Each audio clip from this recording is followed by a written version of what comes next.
Halo, selamat datang di podcast Suki. Gimana nih kabar teman-teman hari ini? Semoga baik-baik aja ya. Yang lagi gak baik-baik aja, it's okay not to be okay. Kenalin, gue Sukma. By the way, ini podcast pertama gue. Kalau kalian tanya, inspirasi gue bikin podcast itu sebenarnya gak ada. Kebut aja gak tau mau ngapain lagi. Daripada gue ngelakuin hal yang enggak-enggak, mending gue bikin podcast aja lah. Oke, kali ini gue mau sharing tentang tips anti malas yang gue ambil dari buku Anti Malas dan Menunda-Nunda karya Choi Myung-gi. Kita kayak ngobrol santai aja lah ya. Sebenarnya nih teman-teman, kadang kita itu bukannya pemalas, tetapi diri kita yang lagi gak baik-baik aja. Kenapa begitu? Faktor pertama, bisa jadi karena kita tuh sebenarnya lagi gak tenang. Contoh, pengen ngerjain sesuatu yang udah direncanain, tiba-tiba malah ngerjain hal lain. Ketika lagi gak tenang, kita tuh pasti bakal ngelakuin hal lain di saat seharusnya kita melakukan sesuatu yang harus dikerjakan dengan lebih giat. Terus, gimana tuh cara ngatasinnya? Nah, mungkin teman-teman bisa berdoa kepada Tuhan, anggap doa itu sebagai mantra ketenangan. Berdoa apapun yang membuat hati kita tenang. Terus, hirup napas saat tegang, buang saat rileks. Masuk ke faktor kedua. Takut. Ya, takut akan persaingan. Loh, apa hubungannya? Biasanya nih, dalam film atau drama, suka muncul tokoh yang suka persaingan.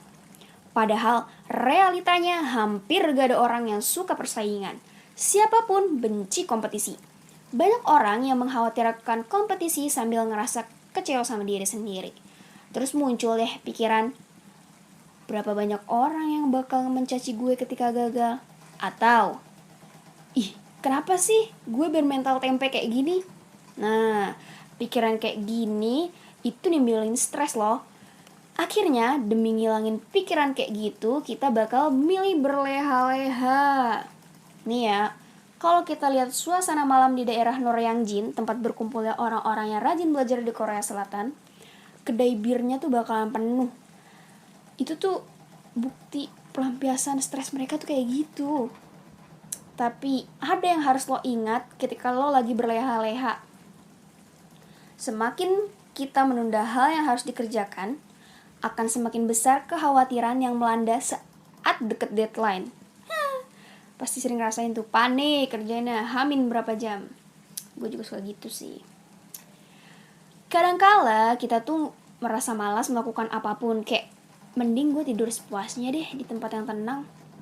Seperti hasrat di dalam diri tuh musnah gitu aja. Bisa jadi nih, kita lagi masuk ke mode burnout.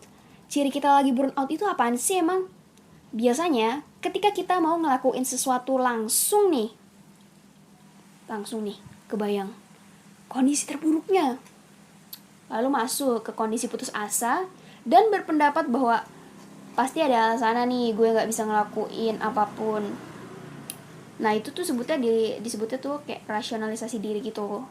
Nah pada saat lo lagi ngerasionalisasi itu, biasanya bakal muncul sebutan kayak gini, emang bodoh lah gue, sial, dungu, dan lain-lain. Dari rangkaian peristiwa ini, perlahan-lahan kita bakal menjadi terasing dan tingkat percaya diri pun bakalan turun. Lalu timbul depresi. Kalau udah gini, saran gue mending lo istirahatin diri dulu deh. Jangan kerja terlalu keras.